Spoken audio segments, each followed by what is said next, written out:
कितना भी बुरा क्यों ना हो, उसकी 4 गालियों को भी सुन आप लो। लोगों पे बने रहे।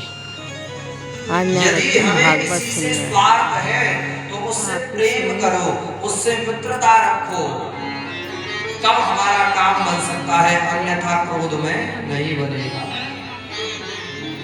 कि तुम उनसे मित्रता कर लो। आज देवता भगवान विष्णु के कहने के अनुसार राक्षसों के पास पहुंचे और बोले, भैया आप हमसे मित्रता कर लो।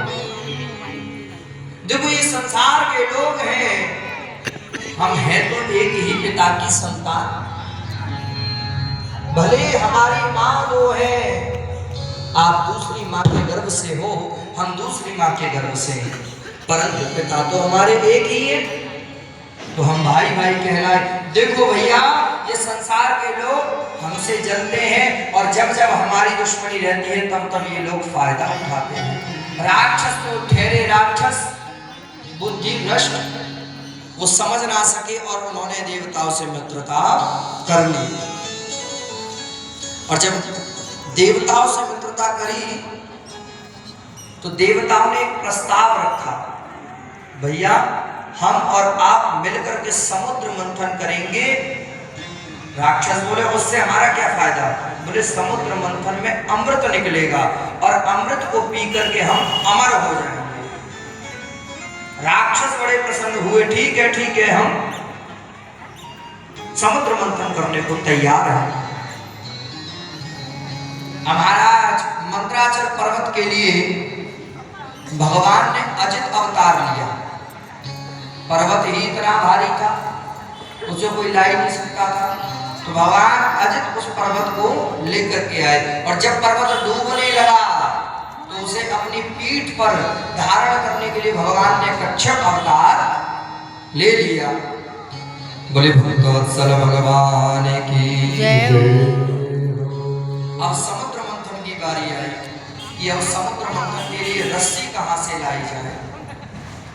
समुद्र को मथना है तो मथने के लिए कोई रस्सी चाहिए, और रस्सी के लिए वासुकी देव के पास पहुंचे, वासुकी नाग के पास।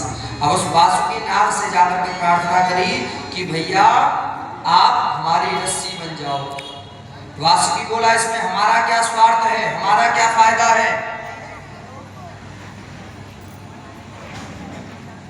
देवता बोले, जो अमृत होगा उसमें से थोड़े बहुत बूंदें आपको भी पिला दी जाएंगी।